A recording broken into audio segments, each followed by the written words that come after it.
Good afternoon, everybody. Welcome to our feeding demonstration. My name is Haley. Before I get started, really fast safety rule. Just want to make sure if you have anything in your hand not attached directly to you, that you're not holding it over the side of the railing. We also ask that you don't leave anything resting on top of those wooden posts or inside that wooden ledge. I'm sure you can imagine if you drop something inside this enclosure, the chances of you getting it back are not very high. Now, we do call this a demonstration, and that's because we have over 200 American alligators, as well as 2 American crocodiles right here. So if I were to try to feed each individual, we'd probably be here all night. So I won't be doing that. I did, however, bring with me 2 different types of food that I'm gonna go ahead and toss on out. So you can see they've already figured out what time it is. Now this very first item that I have with me is actually what we feed the majority of the time to all of our crocodilians. It might not look like very much, but believe it or not, this large pellet does meet all of their nutritional needs. This is made by Missouri, which is an exotic animal feeding company that's paired up with Purina. Crocodilian biologists all got together. They figured out what was needed to be in pellet form in order for them to grow and survive. And as you can see, they actually do enjoy eating those pellets. As a matter of fact, some of our alligators and crocodiles here even prefer to eat those pellets over other items. But I have also brought with me some large rodents. So when we feed them animals, we of course feed them whole. It's very nutritious, that way they get the fur, the bones, the guts, all of that yummy stuff. So I'm gonna go ahead and see if I can get anyone interested in hopping on up.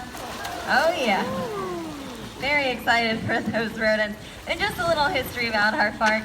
We have been around for 125 years, so a very long time. But where we are right now, this is actually not our original location. We used to be right across the street where the Anastasia State Park is. In the 1920s, we suffered a lot of natural disasters, floods, hurricanes, so we wound up moving right over here. Then in 1937, we were purchased by the Drysdale family. We've been with them ever since, and under them we went from having just American alligators to every single species of crocodilian. So that is our claim to fame. Now alligators and crocodiles are what we call generalist carnivores. That means they're gonna eat pretty much any type of meat if they can catch it. They are not picky whatsoever, so even the largest alligator here will still eat something as small as an insect.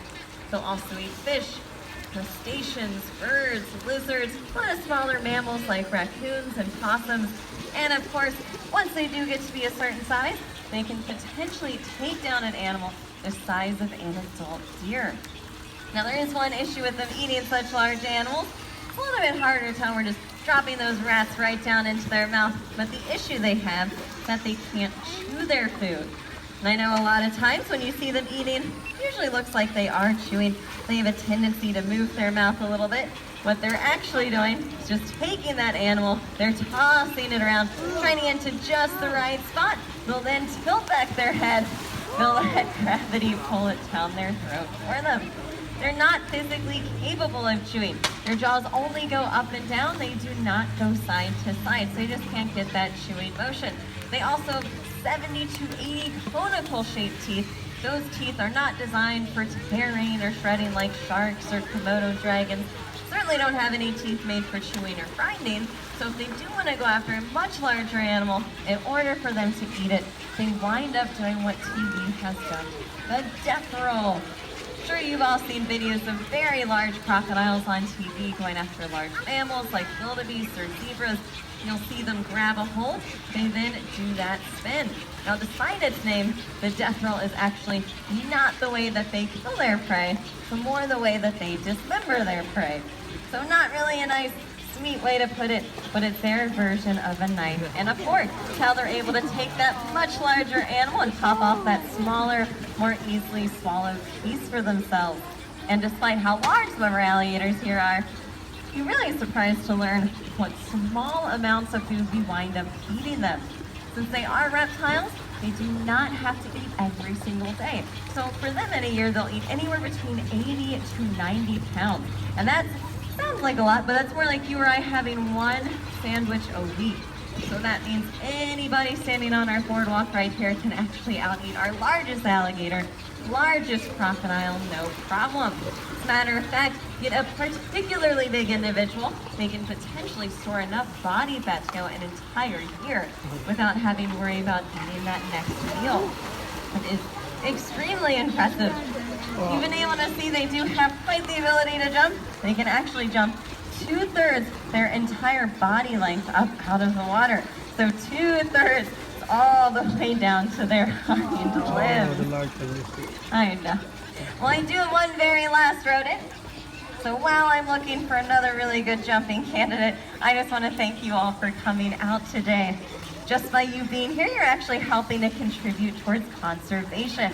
And when it comes to conservation, a little bit does go a long way. And if you're interested in learning how you can help more with that, feel free to check out our website. But I'm going to go